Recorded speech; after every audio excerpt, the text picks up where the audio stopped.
우리 인생에 여러 가지 위기들이 있습니다.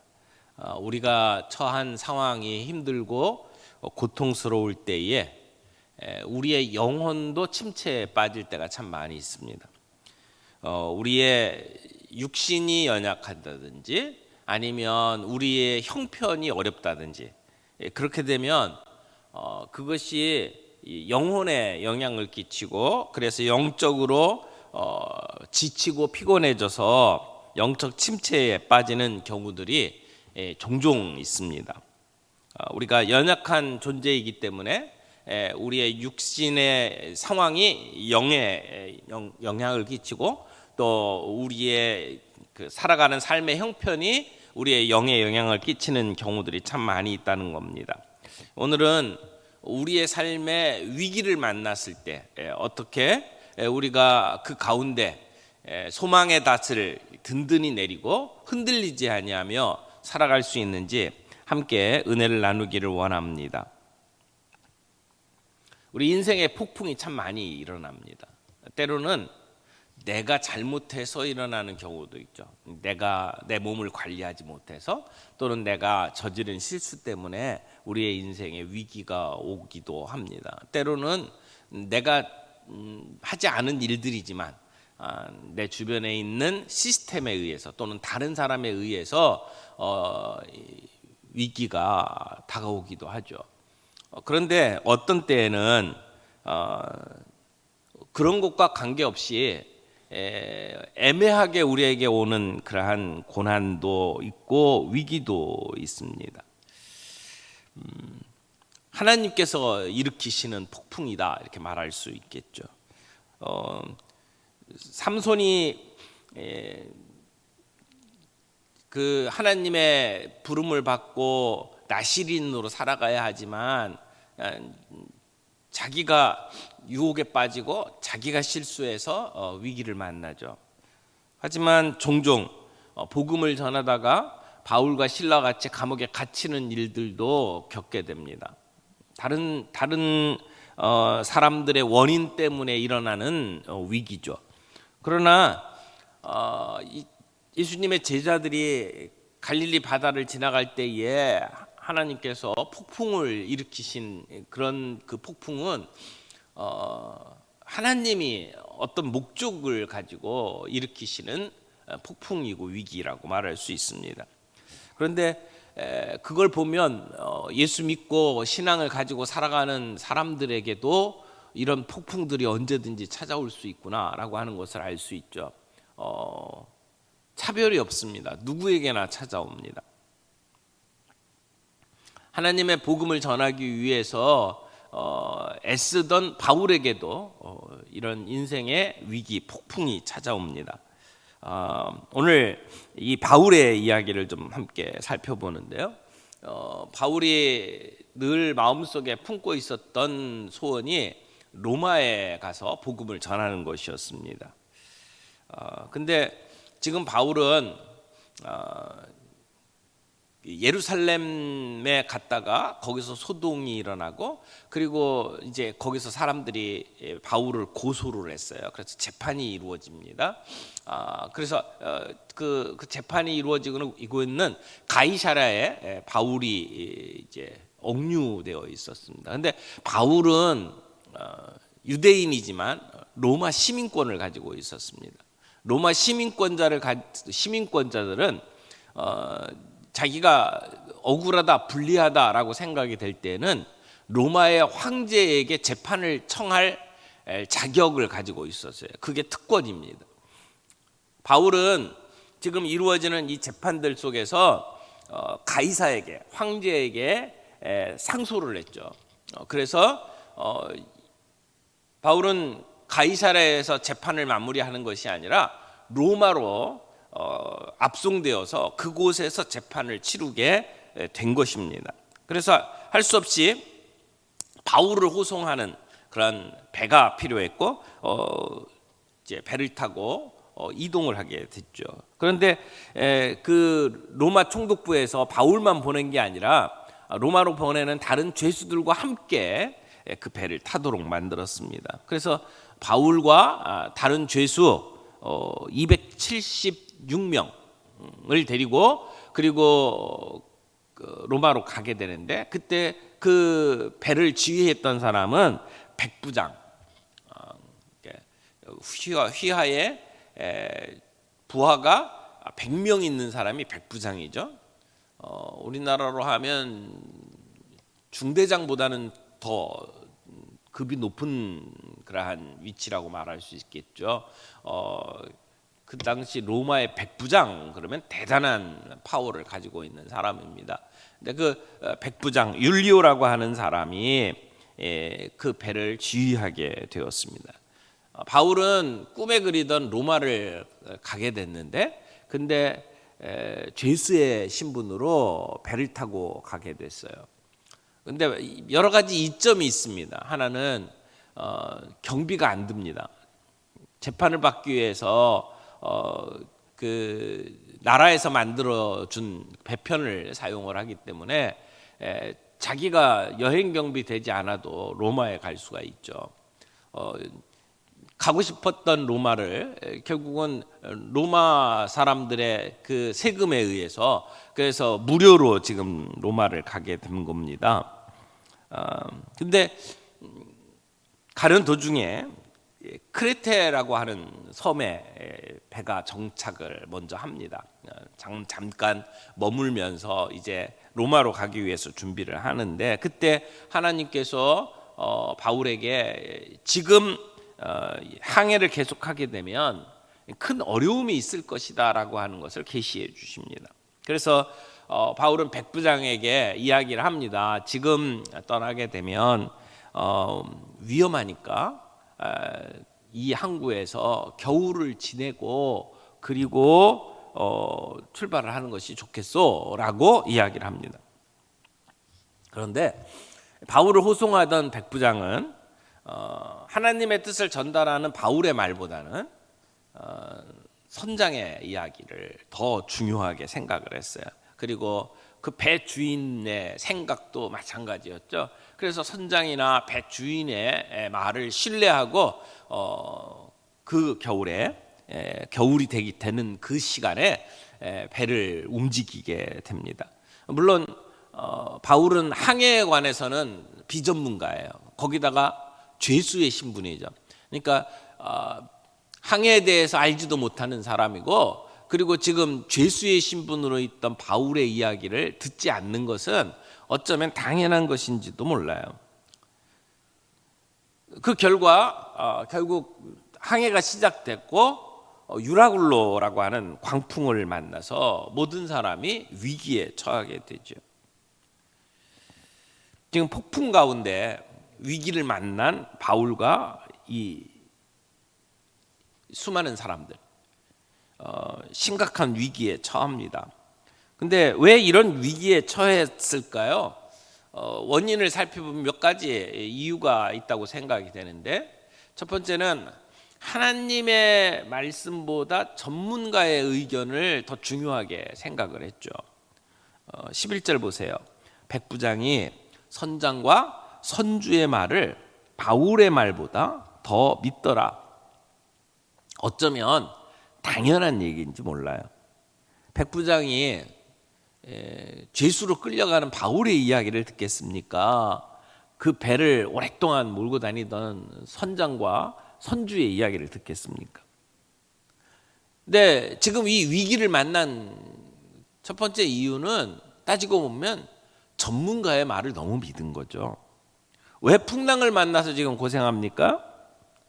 기도하고 하나님의 뜻을 알고 있는 바울의 말보다 전문가의 말을 들었기 때문입니다.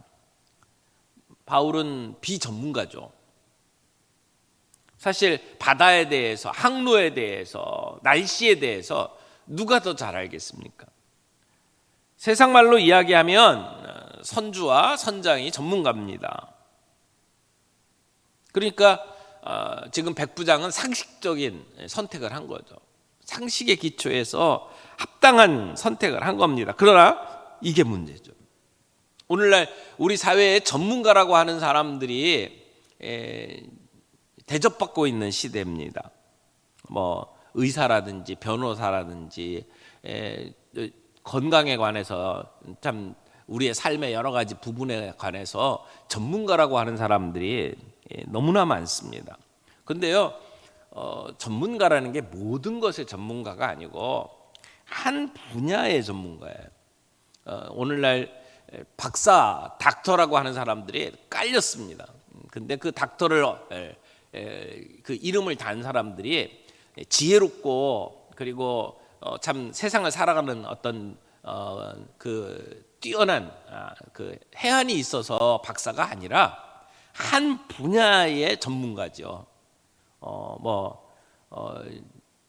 의사들 가운데에서도 사람의 모든 건강에 대해서 잘 아는 게 아니라 눈에 대해서 또 뭐 췌장에 대해서 자기 한 분야에 대해서 박사 학위를 받습니다. 근데 전문가들이 많아지면서 이게 굉장히 사회가 잘 돌아갈 것 같은데 사실은 그렇지 않아요. 전문 지식을 주장을 하다 보면 나머지 사람들은 다 전문가가 아니고 무식한 사람들로 만들어버리고 전문가의 권위가 권력이 되어버리는 그러한 시대 속에 우리들 살아가고 있지 않습니까? 근데 보면 이상한 전문가들 참 많아요. 뭐 건강을 위해서는 어떻게 해야 된다. 건강을 위해서는 바나나하고 요구르트를 먹는 게 좋다. 그러면서 자기가 경험해서 나름대로 이게 방법이다라고 생각하면 그걸 모든 사람들에게 일률적으로 권하고 그래서 사람들에게 영향을 끼치는 전문가들이 얼마나 많이 있습니까? 삶의 모든 문제는 이렇게 해결해야 된다. 명상을 해야 되고 내가 가르치는 이 세미나에 테이프를 들어봐라. 이렇게 사람들에게 영향을 끼치는 이상한 전문가들, 잘못된 전문가들이 많이 있다는 겁니다. 우리의 삶의 문제들을 전문가에게 의존하면서 살아가는 것이 필요하죠. 그러나 그런 상식적인 방법이 안 통하는 경우들이 많이 있다는 거예요. 특별히 영적인 면에 있어서는. 지금 백 부장이 전문가라고 하는 사람의 이야기를 듣고 결정해서 간 길인데 문제가 생겼잖아요. 사람들의 전문가적인 견해와 경험에 의지하기보다 기도함으로 하나님의 뜻을 구하는 것이 훨씬 더 중요한 삶이라는 것을 우리는 기억할 필요가 있어요. 또 하나, 지금 우리들이 세상을 살면서 모든 일들을 결정할 때 여론을 가지고 결정할 때가 참 많이 있잖아요. 투표해서 그래서 결정할 때가 참 많이 있습니다. 많은 의견이 있는 쪽으로 결정합니다. 지금 이 여행도 그렇게 결정된 겁니다. 12절 보세요. 그 항구가 겨울을 지내기에 불편하므로 거기서 떠나 아무쪼록 베닉스에 가서 겨울을 지내자 하는 자가 더 많으니 투표를 했던 얘기예요. 그래서 다수결에 의해서 사람들의 의견에 따라서 그래서 이 항구를 떠나서 여행을 시작을 했다는 겁니다. 물론 지금은 민주주의 사회예요. 다수결이 중요합니다. 사람들의 여론도 중요하죠. 그런데 문제는 투표를 통해서 이루어진 결정이 다 옳은 것이 아니라고 하는 것입니다. 다수결이 좋은 게 아니에요. 그것이 100% 옳은 결정하라는 게 아니라는 겁니다. 우리가 자주 놓치는 게 있습니다. 모세가 처음 이스라엘 백성을 그 애굽에서 이제 끌고 나와서 가나안 땅으로 들어갈 때에 정탐꾼 12명을 보내잖아요. 그래서 가나안 땅을 정탐하고 와라. 그래서 보고를 들어요. 근데 10명의 정탐꾼은 이 땅은 거민을 삼키는 땅이다. 우리는 그 땅에 들어갈 수가 없다. 그 사람들하고 비교하면 우리는 메뚜기와 같다. 이렇게 보고를 해요. 그런데 2명만이 아니다. 하나님이 약속으로 주신 땅이다. 가서 취하자. 그렇게 얘기를 합니다. 다수결 10대 2예요. 뭘 따르시겠습니까? 10명의 의견을 따르시겠습니까? 그 의견을 따랐다가 결국은 40년 동안 광야에서 헤매는 그 불행한 역사가 이루어지지 않습니까? 많은 사람이 지지한다 하더라도 하나님이 지지하지 않으면 그건 잘못된 겁니다.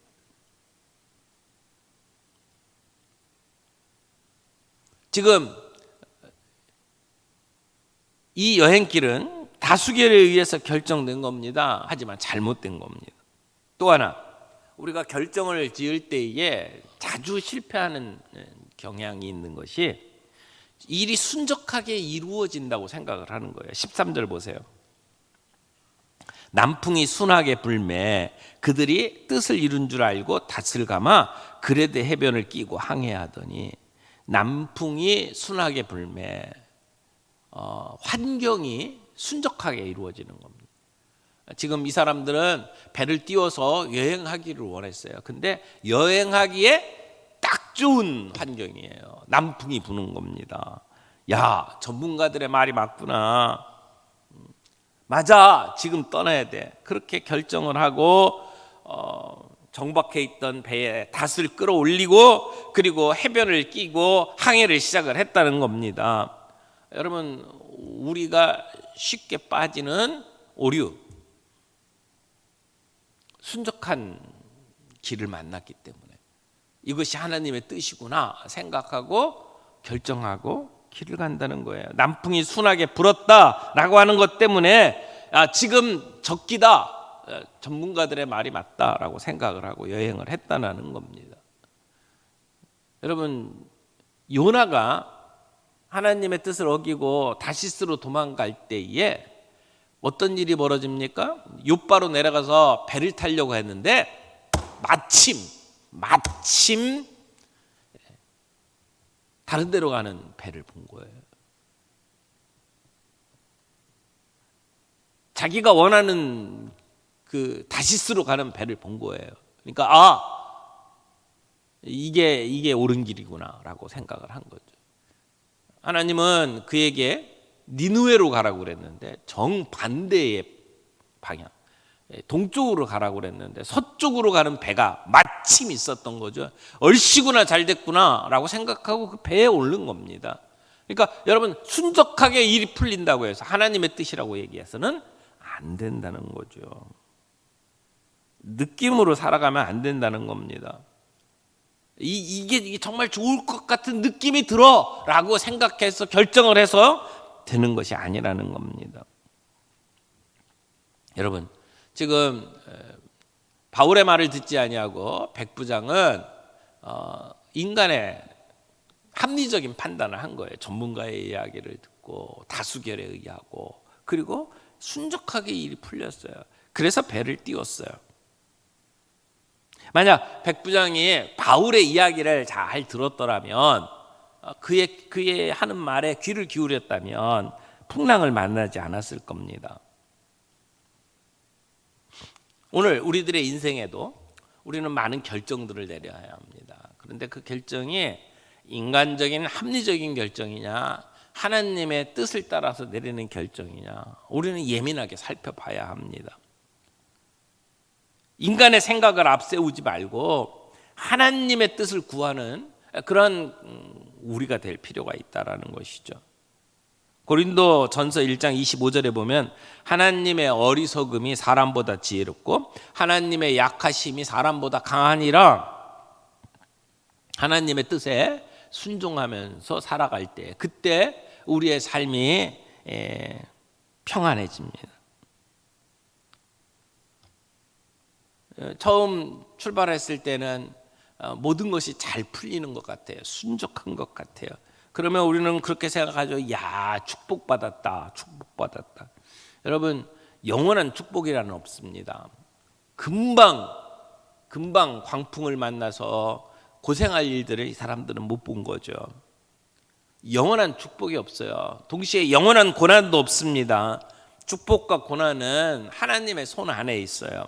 하나님의 손 안에 있으면 고난도 축복으로 바뀝니다. 하나님 없이 떠난 이 여행은 처음에는 축복처럼 보이지만 그것은 위기로 변화되죠. 자, 14절 보세요. 14절. 얼마 안 돼요. 섬 가운데로 유라굴로라는 광풍이 크게 일어나, 유라굴로는 그 지역에서 일어나는 광풍의 이름이에요. 여러분 북태평양 그 서쪽에서 일어나면 그 광풍을 우리는 태풍이라고 이야기를 하고, 북태평양 동쪽에서 일어나는 광풍을 우리는 허리케인이라고 부르죠.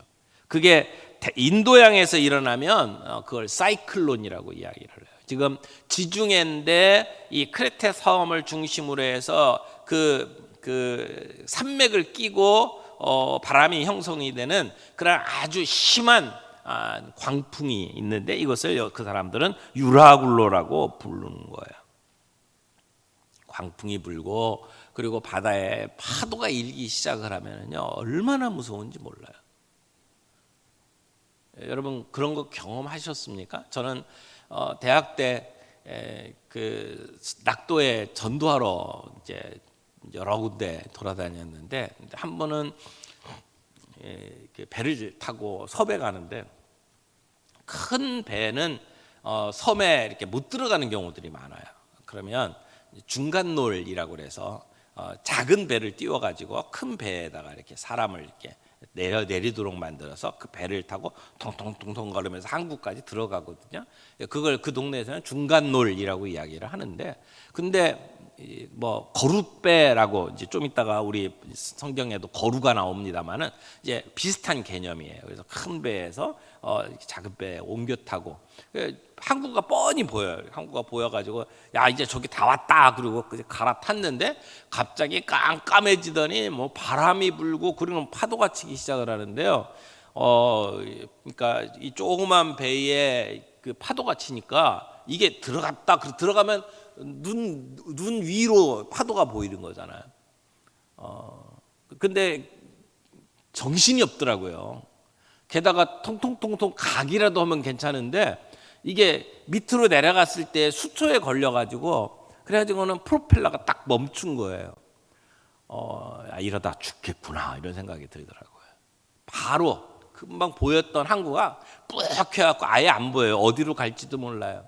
근데 지금 유라굴로를 만났어요. 아마 이 광풍은 파도가 집채만한 파도가 계속 올라갔다가 내려갔다, 배가 올라갔다가 밑으로 떨어질 때는 그냥 쿵 하고 떨어지거든요. 정신이 없었을 겁니다. 아무리 오랫동안 배를 이끌어 왔던 선원들이라 할지라도 감당이 안 되는 겁니다. 배가 풍랑에 이리 밀리고 저리 밀리고 자기들이 어떻게 조작할 수가 없어요. 보세요, 15절. 배가 밀려 바람에 맞추어 갈 수 없어 가는 대로 두고 쫓겨가다가, 이제 이 정도 되면 배를 어떻게 조종이 안 돼요. 그래서 쫓겨가는 겁니다. 그냥 바람에 의해서, 파도에 의해서 배가 가는 대로 냅두는 거예요. 17절 보세요. 끌어올리고 줄을 가지고 선체를 둘러감고 스르디스에 걸릴까. 여기서 말하는 스르디스는 암초예요. 바다 암초에 걸릴까 두려워하여 연장을 내리고, 그 다음에 어떻게 했어요? 그냥 쫓겨가더니 어떻게 할 수가 없는 거예요. 16절에 보면 가우다라고 하는 작은 섬 아래를 지나 간신히 거루를 잡아, 여기 거루가 돛이 없는 작은 배를 이야기합니다. 그래서 큰 배에 작은 배를 붙여가지고 그래가지고 지금 가고 있다라는 얘기거든요. 근데 그곳에는 암초가 있는 지역입니다. 그래서 잘못하다가는 선체가 다 파손될 위험이 있어가지고 뭐 어떻게 할 수가 없고 결국은 그냥 쫓겨가는 신세가 된 거죠. 여러분, 폭풍을 만나면 우리가 어떻게 조절이 안 돼요. 쫓겨갈 수밖에 없습니다. 배를 움직일 수 있는 방법이 없는 거예요. 또 하나의 문제가 있어요. 이제 이 정도 되니까 이 사람들은 배를 가볍게 하는 게 살 길이잖아요. 그래서 사공들이 배에 있던 짐을 다 내려 던집니다. 제일 먼저 던진 게 화물이에요. 18절 보세요. 우리가 풍랑으로 심히 애쓰다가 이튿날 사공들이 짐을 바다에 풀어버리고, 그래서 그들이 운반해야 될 화물들을 짐을 다 던져버렸어요. 얼마나 지금 상황이 급박하면 그 다 돈 아닙니까? 그걸 갖다 줘야 돈을 받고 그 귀중한 물건들 아닙니까? 그걸 다 짐을 바다에 풀어버렸어요. 그 다음에 19절 보세요. 사흘째 되는 날에 배의 기구를 그들의 손으로 내모느니라. 배의 무게를 가볍게 하기 위해서 여행객들의 보따리 그리고 화물들을 다 버리고 난 다음에는 항해에 필요한 배 안에 있는 기구들까지 다 던져버렸어요. 그리고 난 다음에도 해결이 안 돼서 결국은 배에 있던 모든 사람이 배에서 뛰어내리는, 그래서 해안까지 헤엄을 쳐서 가야만 되는 상황이 되었죠. 모든 것을 버리는 상황들이 돼서 포기해야만 합니다. 이거보다 더 심각한 상황 20절 보세요. 여러 날 동안 해도 별도 보이지 아니하고 큰 풍랑이 그대로 있음에, 그 다음에 뭐예요? 구원의 여망마저 없어졌더라. 더 이상 살 소망이 안 보이는 겁니다. 지금 14일 동안, 2주 동안 지금 계속 이렇게 막 그냥 파도 속에 뭐 폭풍 속에 지금 이리저리 밀리면서 모든 거 다 던져버리고 포기하고 그리고 어둠 가운데 지내고 있는 겁니다. 그러다 보니까 그들의 마음속에 살 소망이 사라져 버렸어요. 두려움이 가득했어요. 이제 죽었구나라고 생각을 하는 거죠. 이런 절망적인 위기에 오면 사람들이 소망을 내려놓습니다. 포기합니다. 내가 어떻게 할 수가 있는 어떤 방법이 없어요. 그리고는 살 수 있는 어떤 소망이 보이지 않아요. 여러분, 우리의 삶 속에 우리의 인생의 목적지를 정하고 그 목적지를 향해서 우리의 인생의 항해를 시작을 합니다. 때로는 순항을 하기도 하지만 때로는 참 힘들고 어려운 난항을 겪기도 합니다. 때로는 속도를 내어서 막 가기도 하지만 가는 길이 계속 그 자리에 있는 것 같고 때로는 뒤로 밀려갑니다. 그래서 결국은 이제는 내가 어떻게 할 수 있는 게 없구나, 소망이 없다고 생각하고 포기하는 그러한 인생을 살아가는 경우들이 있단 말이에요. 여러분, 이 사람들이 왜 포기하고 살 소망을 내려놓습니까? 그들의 삶 가운데 하나님이 역사하고 계시다는 것을 이들은 몰랐기 때문에, 하나님이 통치하고 계시다는 사실을 그들은 알지 못했기 때문에 소망을 내려놓은 겁니다. 하나님의 계획을 모르는 거예요. 바울도 하나님의 사람이었지만 자기 혼자 사는 게 아니잖아요. 지금 이 배에는 수백 명의 사람들이 있고 그리고 이 배를 지휘하는 사람은 자기가 아니에요. 그래서 결국은 이 공동체 속에서 이 광풍을 만난 겁니다. 우리의 인생에도 이런 유라굴로 광풍을 만날 수 있습니다. 여러분, 우리가 코로나라고 하는 것을 뭐 예전에 알았나요? 온 세상을 이렇게 공포에 빠지도록 만들 그런 그 일들이 우리가 예측이나 했나요? 근데 코로나 발생한 지 벌써 3년이 지났습니다. 얼마나 힘든 시간들을 보냈습니까? 얼마나 우울하고 고통스러운 시간들을 보냈습니까? 근데요, 미국의 퓨 리서치라고 하는 그 여론 조사 단체가 있는데 거기서 조사한 거 보니까 전 세계 사람들 가운데 코로나에 대해서 제일 걱정이 많은 나라 1등이 한국이더라고요. 그 코로나에 대해서 걱정을 가장 많이 한 나라가 우리나라예요. 코로나로 인해서 경제적으로 어려움을 겪을 거다라고 예측하는 나라 중에 가장 많은 어려움을 예측한 나라가 한국이더라고요.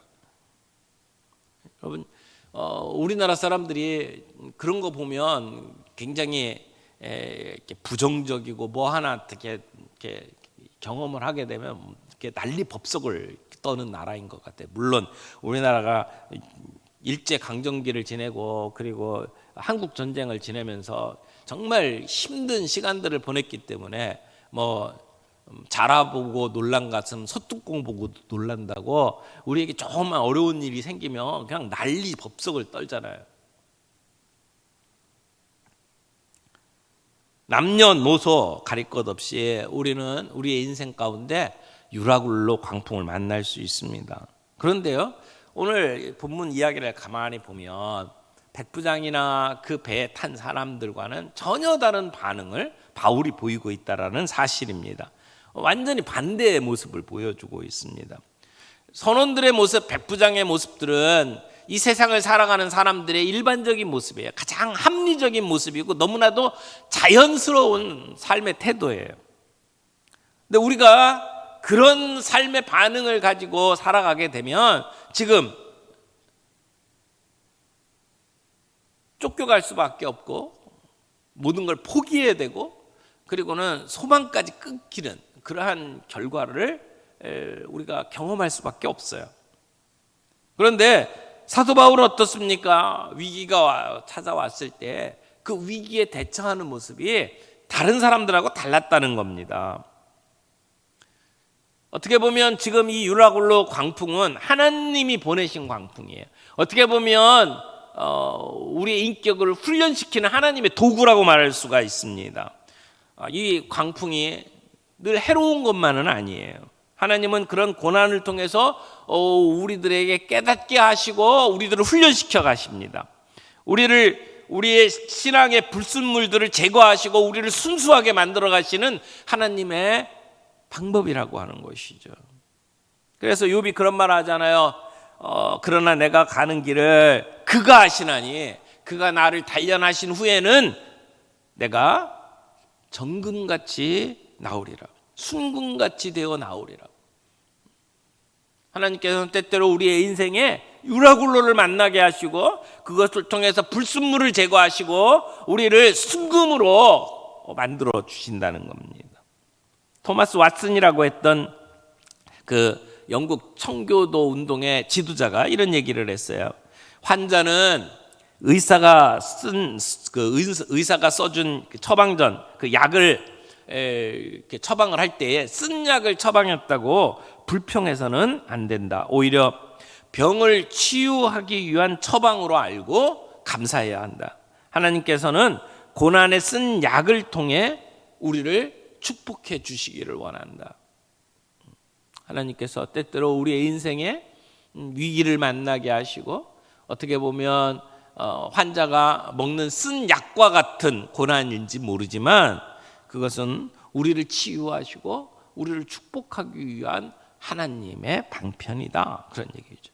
하나님은 쓰디 쓴 고난의 보자기에 축복을 싸서 우리에게 주신단 말이에요.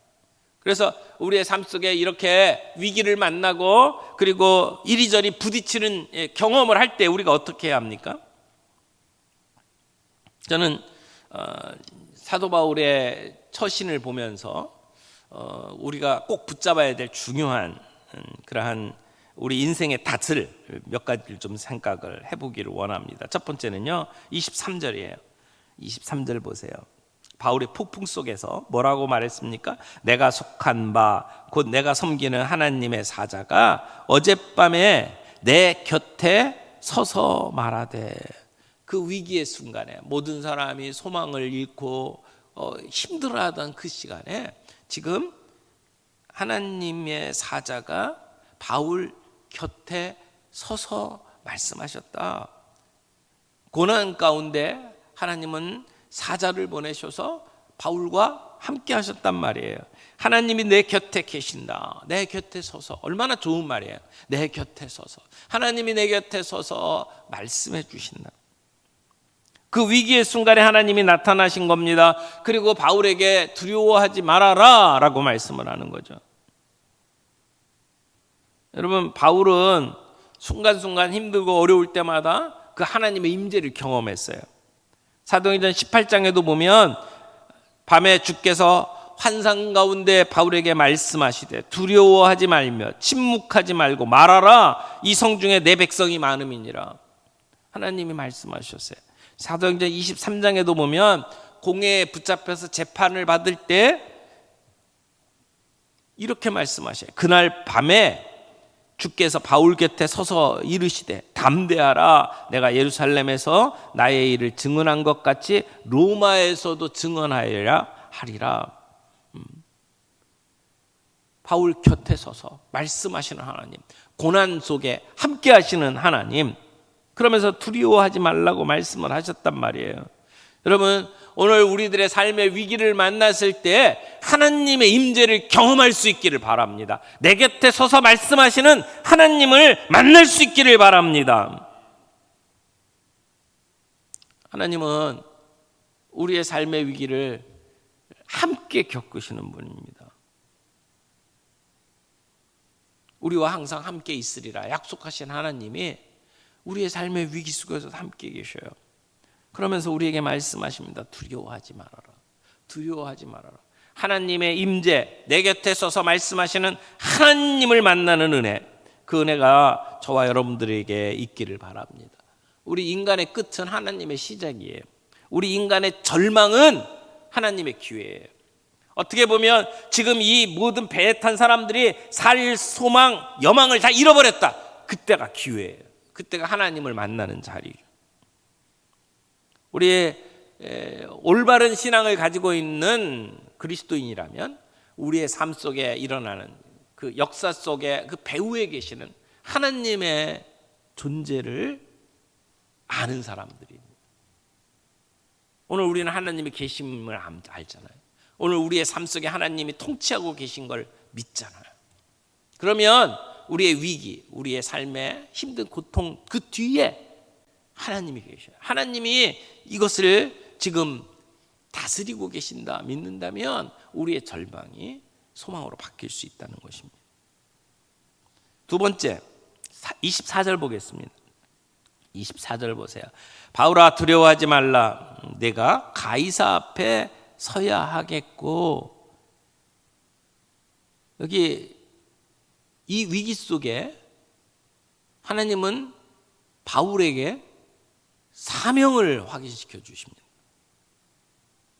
바울은 그 절망 가운데서 계속 하나님께 부르짖었을 거예요. 기도했을 거예요. 바울도 불안했고 두려움이 있었을 겁니다. 그런데 그는 그 광풍만 바라본 것이 아니라 하나님을 바라봤습니다. 그리고 하나님께 기도했단 말이에요. 그랬더니 하나님이 들려주시는 음성이 뭐예요? 너는 가이사 앞에 서야 된다라고 하는 거예요. 너는 사명이 있다는 겁니다. 여기서 죽을 인생이 아니라는 거예요. 지금 이 폭풍 가운데 쓰러질 인생이 아니라는 거예요. 너는 결국은 로마까지 가서 가이사 앞에 서야 된다라고 하는 사명을 보여주는. 그때까지 넌 괜찮아. 그때까지 그 사명을 이루기까지 너는 안전해. 그리고 너뿐만이 아니라 너와 함께한 사람들도 안전할 것이다 라고 하나님이 말씀하시는 거예요. 여러분, 그런 배짱이 좀 있었으면 좋겠어요. 우리에게 하나님이 주신 그 사명을 이루기까지 이 풍랑의 나를 절대 어떻게 하지 못한다. 종종 그 비행기 타고 가다 보면 심하게 터뷸런스를 만나잖아요. 그때는 막 이렇게 부들부들 떨 때가 있습니다. 어제 부산 갔다 오면서 그저께 부산에 이렇게 비행기 타고 갔다 오는데 중간에 막 심하게 떨더라고요. 위에 뚝 가다가 뚝 떨어지더라고요. 가슴이 철렁했죠. 근데 종종 그런 경험을 할 때마다 나 지금 가서 해야 될 일이 있는데 하나님께서 그 사명 완수하기까지는 이 비행기 안 떨어뜨릴 거야. 이런 마음을 가지고 갑니다. 사명이 있는 사람들은 거기서 이렇게 절망하거나 좌절하거나 포기하지 않습니다. 우리가 이 바울이 지금 이 상황 속에서도 두려워 떨지 않고 일어서서 담대하게 말할 수 있었던 것은 자기의 늘 마음속에 가지고 있던 소망이 있었잖아요. 로마에 가서 복음을 전해야 된다. 근데 그 밤에 하나님이 곁에 서서 뭐라고 말씀하시냐면 너는 가이사 앞에 서야 된대요. 그러니까 내가 가서 해야 될 일이 분명하잖아요. 그 일을 마무리하기까지 하나님께서 이 폭풍 그냥 두시지 않을 거라는 걸 알잖아요. 그러니까 담대해지는 거죠. 하나님의 목적이 무엇인지를 아는 사람, 나를 통해서 하나님이 어떤 일을 이루실지를 아는 사람, 하나님의 주신 사명이 무엇인지를 분명하게 붙잡는 사람, 그 사람은요 담대할 수 있습니다. 어떤 폭풍이 휘몰아쳐도 포기하거나 좌절하지 않습니다. 어떤 위기가 왜 오는지 잘 모르지만 그러나 하나님의 목적이 있다면 이거 별거 아니라는 거죠. 여기 밤이라는 말이 나오잖아요. 지금 하필 왜 밤에 하나님께서 바울에게 나타나서 이야기를 할까요? 대부분 밤은요 기도하는 시간입니다. 사람들의 소리가 그치고 하나님이 말씀하시는 시간입니다. 남들은 다 죽겠다고 소리칠 때 바울은 하나님께 기도했습니다. 하나님, 이 깜깜한 밤, 아무것도 보이지 않는 칠흑 같은 밤, 여기 276명이나 되는 사람들이 지금 죽어가고 있는데 하나님, 여기서 그냥 죽어야 됩니까? 근데 하나님은 아니라는 거예요. 너는 가이사 앞에 서야 하리라. 가이사 앞에 서야 하리라. 여러분에게 주신 사명은 뭡니까? 여러분의 인생을 통해서 하나님께서 이루시고 싶어하는 사명이 뭡니까? 그 사명을 붙잡을 수 있기를 바라요. 사명은 우리의 고난을 극복할 수 있는 힘이 됩니다. 나를 통해서 이루실 그 사명.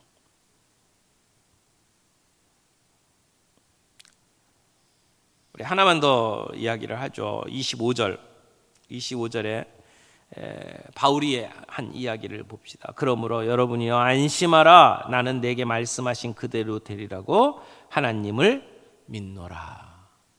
가이사 앞에 서야 하리라 라고 하는 것은 자기의 사명이면서도 동시에 하나님의 약속입니다. 하나님의 약속이에요. 하나님은 신실하신 하나님, 하나님은 선하신 하나님, 우리에게 주신 약속은 반드시 지키시는 하나님. 하나님은 우리에게 약속을 주셨을 뿐만이 아니라 우리의 상황, 우리의 처지와 관계없이 그 약속을 이루시는 하나님. 여러분, 하나님의 약속 때문에 우리는 그 폭풍 가운데에서 통과할 수 있습니다. 그래서 바울이 나는 그 하나님이 말씀하신 대로 이루실 것을 믿는다라고 이야기하잖아요.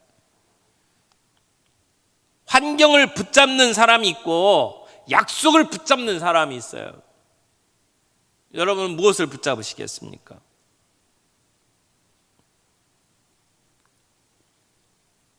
하나님이 주신 약속, 우리가 성경을 읽으면서 내게 주신 약속이 무엇인지를 붙잡아 보십시오. 그리고 그 약속을 붙잡고 하나님 앞에 기도해 보세요. 하나님 이렇게 해주신다고 약속하지 않으셨습니까? 주장하면서 기도해 보세요. 그럴 때 하나님이 우리 가운데 역사하시는 것을 우리의 두 눈으로 목도하게 될 겁니다. 기도는 능력이 있습니다. 하나님의 약속을 붙잡고 하는 기도. 오늘 바울처럼 하나님의 임재를 경험하는, 그러면서 우리의 사명이 무엇인지를 확인하는, 우리에게 주신 하나님의 약속을 붙잡고 하나님 앞에 기도하는 저와 여러분들이 되기를 바랍니다. 그러면 우리의 인생에 어떤 위기가, 어떤 풍랑이 몰아친다 할지라도 우리는 그 가운데 더 순수하게, 더 든든하게 주님 앞에 설 수 있게 될 것이라고 믿습니다. 근데요, 여기서 이 이야기 가운데 놀라운 사실을 하나 발견을 했는데요. 배가 이제 미항이라는 곳에 출발을 했어요. 그래서 중간에 유라굴로 광풍을 만났어요. 그래서 14일 동안 표류를 해가지고 도착한 곳이 멜리데라고 하는 섬이에요. 근데 멜리데라고 하는 섬이 이게 그 미항에서부터 시작해서 거기까지 거리를 보니까 700km 정도였어요. 그러니까 배를 조종도 안 했는데 하루에 한 50km씩 떠내려 가가지고 700km 거리에 있는 곳에 간 거예요. 근데 그 700km 떨어진 그 멜리데라고 하는 것이 거의 로마 가까이예요. 그러니까 그 2주 동안 그 폭풍 가운데서 난리를 치면서 거의 로마 간 거예요. 결국은 어려움을 겪었지만 그것이 로마로 가는 지름길이었어요. 하나님의 고난은 우리를 인도하시는 하나님의 지름길일 수 있습니다. 그래서 우리 찬송가에도 그런 찬송이 있잖아요. 큰 물결 일어나 쉬지 못하나 이 풍랑 인연하여서 더 빨리 갑니다. 이 풍랑 인연하여 더 빨리 갑니다. 유라굴로 광풍 때문에 스케줄이 더 늦춰진 것처럼 생각을 할지 모르지만, 그러나 그 광풍으로 인해서 더 빨리 로마로 갈 수 있었다라고 하는 사실을 보게 되면서 하나님께서 우리 안에 때로는 이런 위기를 만나지만 그 위기가 우리에게 더 큰 유익으로 다가오게 만드시는 하나님이구나 라고 하는 사실을 깨닫게 됩니다. 신실하신 하나님을 바라보면서 그분을 온전하게 의지하는 저와 여러분들이 되기를 바랍니다. 우리의 절망을 희망으로 바꾸시는 좋으신 하나님, 우리에게 약속하신 것은 반드시 이루시는 신실하신 하나님, 오늘 그 하나님을 만나는 하나님의 임재를 경험하는, 내 곁에 서서 말씀하시는 하나님을 우리가 큐티 시간에, 우리의 새벽기도 시간에, 우리가 말씀을 듣는 시간에, 성경 공부하는 시간에 경험할 수 있게 되기를 바라고, 그 신실하신 주님의 말씀하신 것들을 가지고 내 인생의 사명으로 붙잡고 약속을 붙잡고 하나님 앞에 기도함으로 말미암아 이 풍랑이 일어나요 더 빨리 가는 저와 여러분들이 되기를 바랍니다.